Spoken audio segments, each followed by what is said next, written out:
호르무즈 해협에는 여전히 우리 선원 160명의 발이 묶여 있습니다. 선원들은 큰 동요 없이 생활을 이어가고 있지만 혼란과 불안은 커지고 있는데요. 사고 해역 인근에 정박했던 선박들은 보다 안전한 해협 안쪽으로 이동하고 있습니다. 이어서 손효정 기자입니다.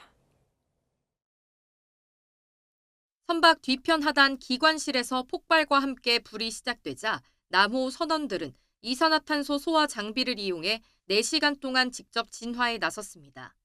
선원 24명 모두 다치지 않았고 지금까지 하선 의사를 밝힌 사람도 없는 것으로 파악됐습니다.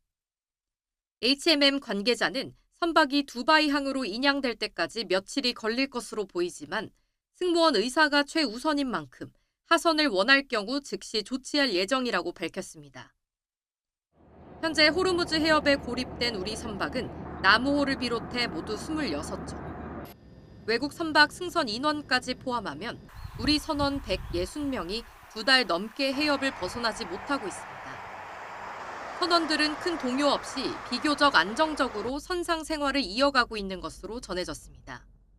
다만 해협 통과를 기다렸다가 회항하는 상황이 반복되며 피로가 쌓인 데다 전쟁 이후 처음으로 우리 선박 사고 소식까지 전해지면서 불안감은 커지고 있습니다. 새로운 국면이 또 하나 생긴 거죠. 선원들은 이제 계속 반복되는 상황 속에서도 힘든데 특히 더 이제 혼란스럽고 힘들죠.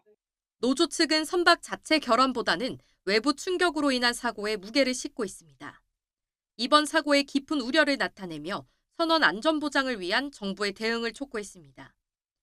정부도 이틀째 긴급회의를 열고 해협 상황을 점검했습니다. 해양수산부는 남호 인근에 정박한 우리 선박에 대해 안전한 해역으로 이동할 것을 지시했습니다. 또 선사, 선박과 긴밀하게 소통하며 관계 부처와 협력해 우리 선원 보호에 최선을 다하겠다고 밝혔습니다. 공세 해제에 대비해 아랍에미리트 앞바다에 모여 있었던 우리 선박들은 정부 지침에 따라 해협 안쪽 카타르로 이동하는 것으로 알려졌습니다. YTN 손효정입니다.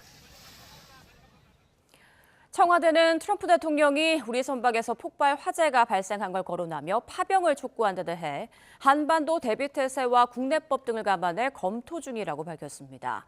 장병 안전과 대미 관계 등 여러 상황을 종합적으로 고려해 신중히 대응하겠다는 의미로 풀이됩니다. 강진원 기자의 보도입니다. 중동 전쟁이 터진 이후 호르무즈 해협에서 우리 선박이 처음으로 피해를 봤다는 소식이 전해지자 청와대도 기민하게 움직였습니다. 휴일 오후 강훈식 대통령 비서실장 주재로 예정에 없던 대책회의를 열었습니다. 위기관리센터장 등 청와대 주요 참모들이 참여한 가운데 진행된 회의에선 한국인 6명을 포함한 승선원 24명과 선박 안전이 우선 점검됐습니다. 가장 시급한 과제는 현재 호르무즈 해협에 발이 묶인 우리 선원들과 선박들을 안전하게 귀환시키는 일입니다. 미국의 파병 압박과 관련한 대응책도 내부적으로 논의했습니다. 이란이 한국 선박을 공격했다고 주장하며 미국이 주도하는 호르무즈 해협 작전에 한국군의 참여를 촉구한 트럼프 대통령의 언급에 대한 우리 정부 차원의 방침을 정리했습니다. 고심 끝에 나온 청와대의 결론은 한반도 대비태세와 국내법 절차 등을 감안해 검토 중이란 거였습니다.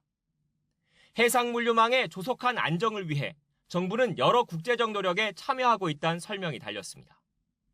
미국이 주도하는 프로젝트 프리덤, 이른바 해방 프로젝트에 대한 입장도 내놨습니다.